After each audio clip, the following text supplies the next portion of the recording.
Robert Vadra, crime master Gogo, आया हूं तो कुछ तो लेके जाऊंगा।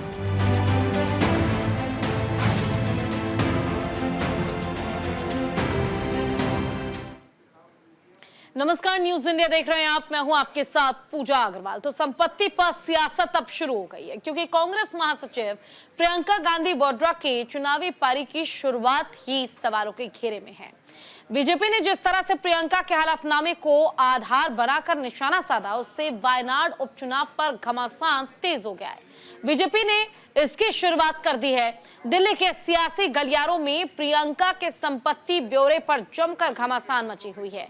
आखिर क्यों, जानने के लिए पूरा मामला रिपोर्ट देखिए।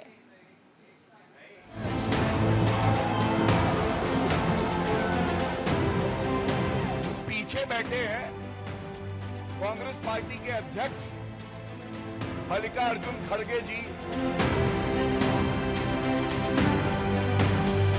प्रियंका गांधी वाड्रा ने बीते दिन वायनाड में चुनावी हलफनामा दाखिल कर सियासी पारी की शुरुआत कर दी है।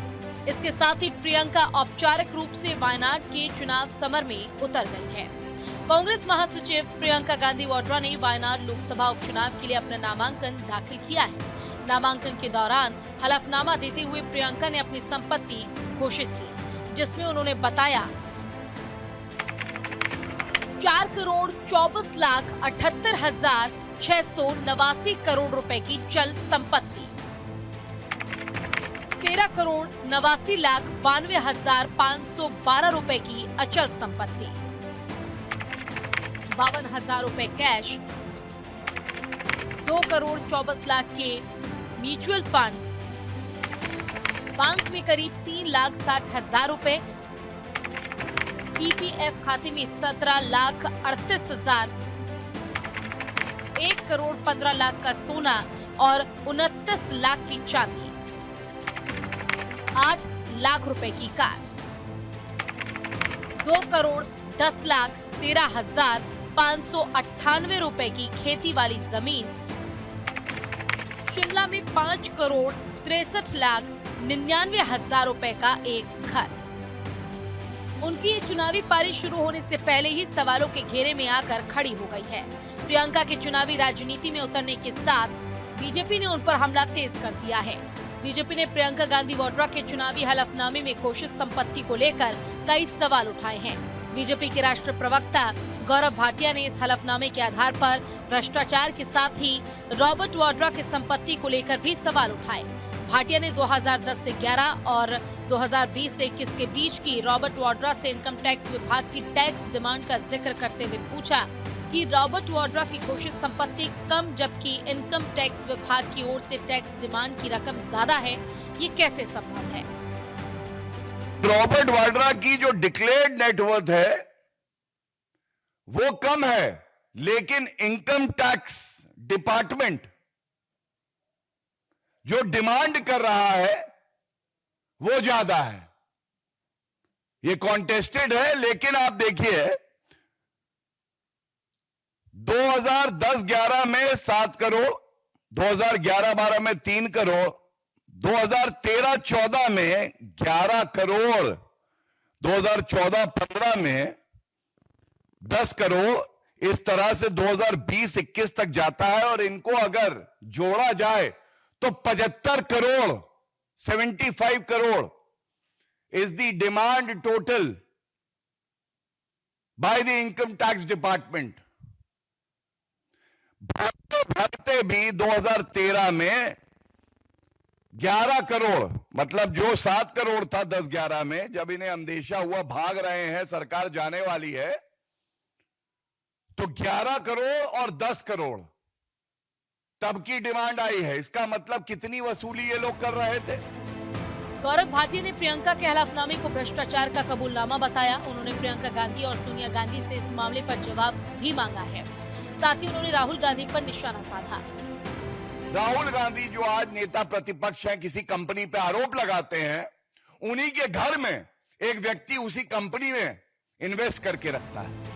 प्रियंका गांधी वाड्रा के हलफनामे में शामिल की गई संपत्ति पर सवाल उठाते हुए गौरव भाटिया ने आरोप लगाया कि प्रियंका ने शिमला में बड़े घर की कीमत का 1/10वां हिस्सा दिखाया। जबकि उस घर की कीमत काफी ज्यादा है। प्रियंका गांधी वाड्रा का हलफनामा वायनाड में जो लोकसभा का चुनाव है उसमें दायर किया जाता है और जो तथ्य सामने आए हैं, पूरे भारत की जनता आज नकली गांधी परिवार भ्रष्टाचारी नंबर 1 उनसे कुछ सवाल पूछना चाहती है। सबसे पहले, जैसा मैंने कहा, ये हलफनामा, ये एफिडेविट कबूलनामा है जो भ्रष्टाचार, नकली गांधी परिवार और उनके जीजाजी रॉबर्ट वाड्रा करते आए हैं। ये एसयूवी और फार्म हाउसेस वाले हैं। इनके पास एसयूवी गाड़ी, बड़ी गाड़ी, बड़ा बंगला, फार्म हाउस, बताते हैं शिमला में भी एक बड़ा घर जिसकी कीमत को इन्होंने 1/10वां हिस्सा दिखाया है। और हम सब जानते हैं पहाड़ों में अनुमति नहीं मिलती, लेकिन कानून को झुकवाया इस गांधी परिवार ने, क्योंकि प्रियंका गांधी वाड्रा के परिवार को उनको घर चाहिए था और उसकी कीमत सही नहीं बताते। दरअसल चुनावी हलफनामे में प्रियंका गांधी वाड्रा ने खुलासा किया है कि म्यूचुअल फंड में 2 करोड़ 24 लाख और 93,000 रुपए का निवेश किया। पीपीएफ अकाउंट में 17,38,265 रुपए का निवेश किया। वित्त वर्ष 2019 से 20 में 69,31,000 रुपए की इनकम हुई। वित्त वर्ष 2020 से 21 में 19,89,000 रुपए कमाए। वित्त वर्ष 2021 से 22 में 45,56,000 रुपए की कमाई की। वित्त वर्ष 2022 से 23 में 47,21,000 रुपए की कमाई की। वित्त वर्ष 2023 से 24 में 46,39,000 रुपए की कमाई की। प्रियंका गांधी ने हलफनामे में बताया कि उनके पति रॉबर्ट वाड्रा के पास कितनी संपत्ति है। 2019 से 20 में कमाई 55,58,000 रुपए की थी। 2020 से 21 में ये घटकर 11,38,000 रुपए पर रह गई। 2021 से 22 में कमाई घटकर 9,03,000 रुपए हो गए। 2022 से 23 में रॉबर्ट की कमाई बढ़कर 9,35,000 रुपए हो गए।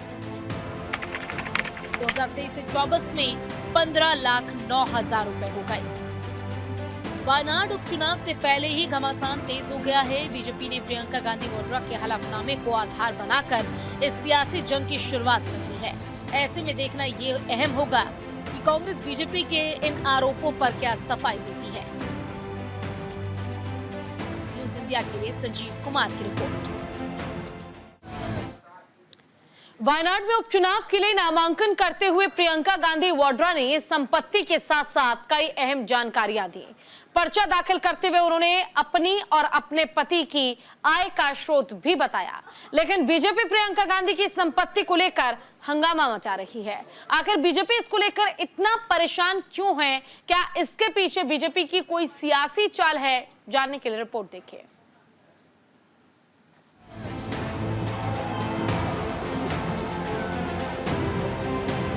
11वां साल है, कोई एक उंगली नहीं उठा सकता गंगा जल की तरह पवित्र हमारे प्रधानमंत्री श्री नरेंद्र मोदी जी। प्रियंका गांधी के हलफनामे पर बीजेपी के सियासी वार के बाद सियासी गलियारों में सवाल उठने लगे हैं कि आखिर प्रियंका के पास इतने पैसे कहां से आए, उनकी आमदनी का स्रोत क्या है। तो बता दें कि प्रियंका गांधी ने अपने हलफनामे में इसकी जानकारी दी है। किराया, बैंक से मिलने वाला ब्याज, निवेश से होने वाली आय, किराया, बिजनेस, कंपनियों में निवेश। आंकड़ों पर नजर डालें तो कमाई के मामले में प्रियंका गांधी अपने पति रॉबर्ट वाड्रा से आगे है। वित्त वर्ष 2019-20 में प्रियंका गांधी की कमाई 69,31,000, जबकि पति रॉबर्ट वाड्रा की कमाई 55,58,000 रुपए। वित्त वर्ष 2020-21 में प्रियंका गांधी की कमाई 19,89,000 रुपए, जबकि पति रॉबर्ट वाड्रा की कमाई 11,38,000 रुपए। वित्त वर्ष 2021-22 में प्रियंका गांधी की कमाई 45,56,000 रुपए है, जबकि पति रॉबर्ट वाड्रा की कमाई 9,03,000 रुपए है। वित्त वर्ष 2022-23 में प्रियंका गांधी की कमाई 47,21,000 रुपए है, जबकि पति रॉबर्ट वाड्रा की कमाई 9,35,000 रुपए है। वित्त वर्ष 2023-24 में प्रियंका गांधी की कमाई 46,39,000 रुपए है, जबकि पति रॉबर्ट वाड्रा की कमाई 15,09,000 रुपए है। 2019 में लोकसभा चुनाव से पहले उत्तर प्रदेश में इंचार्ज बनाई गई पूर्व उत्तर प्रदेश की। उत्तर प्रदेश में सीटें आई 80 में 1। ये रिजल्ट है कांग्रेस पार्टी का। लेकिन रिजल्ट प्रियंका गांधी वाड्रा का क्या था? उनको प्रमोशन मिला और वो 2020 में पूरे उत्तर प्रदेश की इंचार्ज बन गई। 22 में विधानसभा के चुनाव हुए उत्तर प्रदेश में, सीटें आई 2, 403 में 2 सीटें। अब आप बताइए, 2 सीटें जो आई, फिर इनका प्रमोशन हुआ वायनाड में, इनको टिकट दे दिया गया है। डिक्लेयर्ड इनकम है कई 100 करोड़ की और अनडिक्लेयर्ड इनकम हजारों करोड़ की। वायनाड में आपदा आई, लैंडस्लाइड।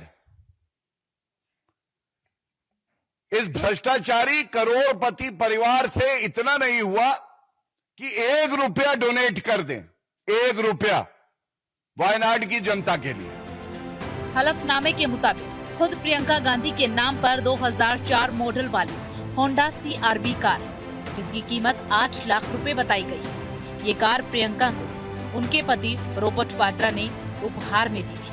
वहीं रॉबर्ट वाड्रा के नाम 3 वाहन हैं, जिनमें से 1 बाइक, 2 कार है। 2008 मॉडल की टोयोटा लैंड क्रूजर है, जिसकी कीमत 53 लाख रुपए बताई गई है। दूसरी कार 1993 मॉडल की मिनी कूपर कार है, जिसकी कीमत 1.5 लाख रुपए बताई गई है। रॉबर्ट के पास 4,22,000 रुपए की सुजुकी बाइक भी है। बता दें कि इनकम टैक्स डिपार्टमेंट ने 2012-13 में प्रियंका गांधी के खिलाफ पूर्ण मूल्यांकन कार्रवाई की थी। इसके बाद 2019 में एक आदेश जारी करते हुए प्रियंका गांधी वाड्रा ने 15,75,000 रुपए की मांग की थी। इस आदेश को CAT यानी कि सेंट्रल एडमिनिस्ट्रेटिव ट्रिब्यूनल के सामने उठाया गया था।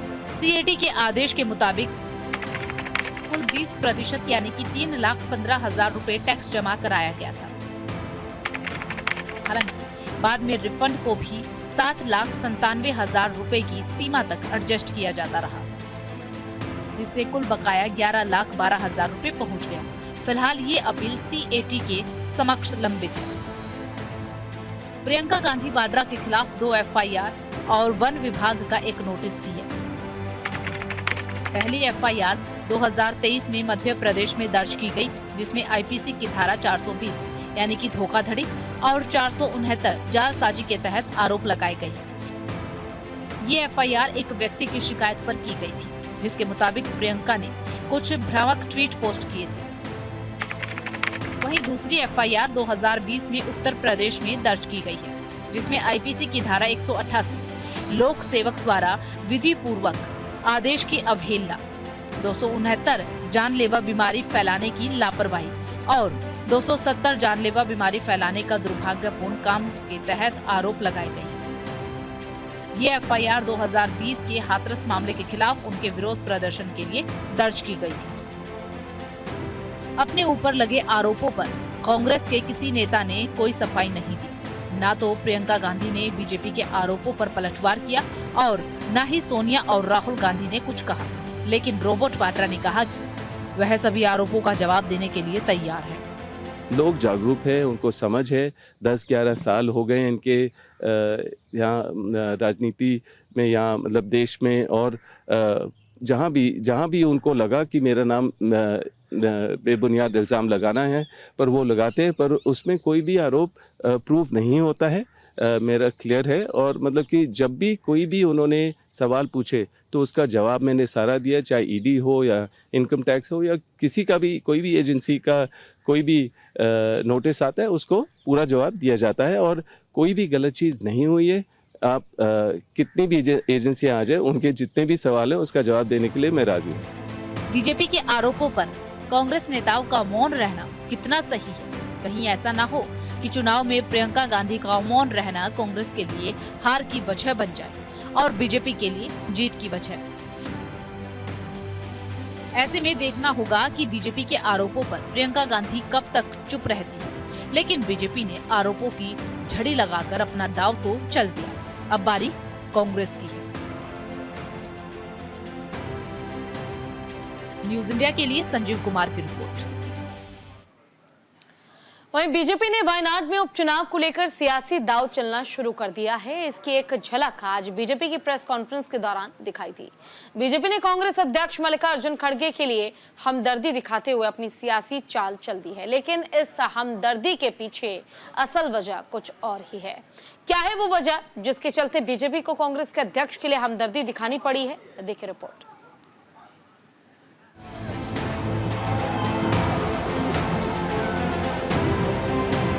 पीछे बैठे हैं कांग्रेस पार्टी के अध्यक्ष मल्लिकार्जुन खड़गे जी। बीजेपी ने प्रियंका गांधी वाड्रा को संपत्ति को लेकर घेरा, तो वहीं गांधी परिवार को मल्लिकार्जुन खड़गे का अपमान करने का आरोप लगाकर निशाना साधा। पीछे बैठे हैं कांग्रेस पार्टी के अध्यक्ष मल्लिकार्जुन खड़गे जी। बीजेपी प्रवक्ता गौरव भाटिया ने इसको लेकर सोशल मीडिया प्लेटफॉर्म एक्स पर पोस्ट भी किया। इस दौरान उन्होंने एक वीडियो भी शेयर किया। वीडियो में दिख रहा है कि कांग्रेस पार्टी के अध्यक्ष मल्लिकार्जुन खड़गे गेट पर खड़े हैं। वो लगातार अंदर झांकने की कोशिश करते हुए दिखाई दे रहे हैं, लेकिन उन्हें बाहर ही रोक दिया गया। सोशल मीडिया पर वायरल हो रहे वीडियो में दिख रहा है कि प्रियंका गांधी, राहुल गांधी, सोनिया गांधी और उनका पूरा परिवार नॉमिनेशन के दौरान डीएम ऑफिस में मौजूद है। वहीं मल्लिकार्जुन खड़गे नदारद हैं। बीजेपी ने इस वीडियो को आधार बनाकर गांधी परिवार पर करारा प्रहार करते हुए कहा कि दलित होने के कारण प्रियंका गांधी ने नामांकन में मल्लिकार्जुन खड़गे को एंट्री नहीं दी। दलित समाज को इस्तेमाल करना अगर कोई जानता है तो वो गांधी परिवार और कांग्रेस पार्टी। एक तस्वीर है ये देखिए।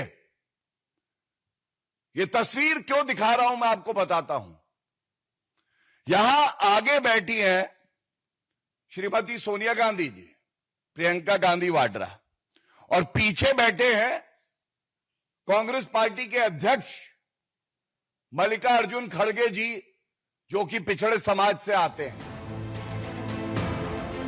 इसके साथ ही गौरव भाटिया ने फोटो दिखाते हुए आरोप लगाया कि गांधी परिवार में खड़गे की कोई वैल्यू नहीं है।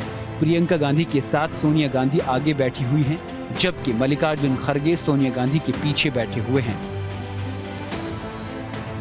इसके बाद उन्होंने एक और फोटो दिखाई।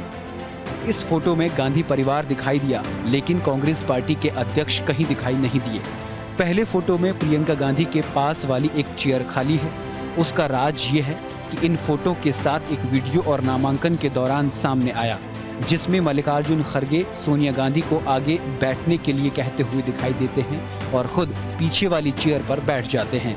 ये देखकर राहुल गांधी खड़गे को पीछे बैठने के रोकते हैं और उन्हें आगे बैठने के लिए कहते हैं, लेकिन चलो इस बुलेटिन में इतना ही। नमस्कार।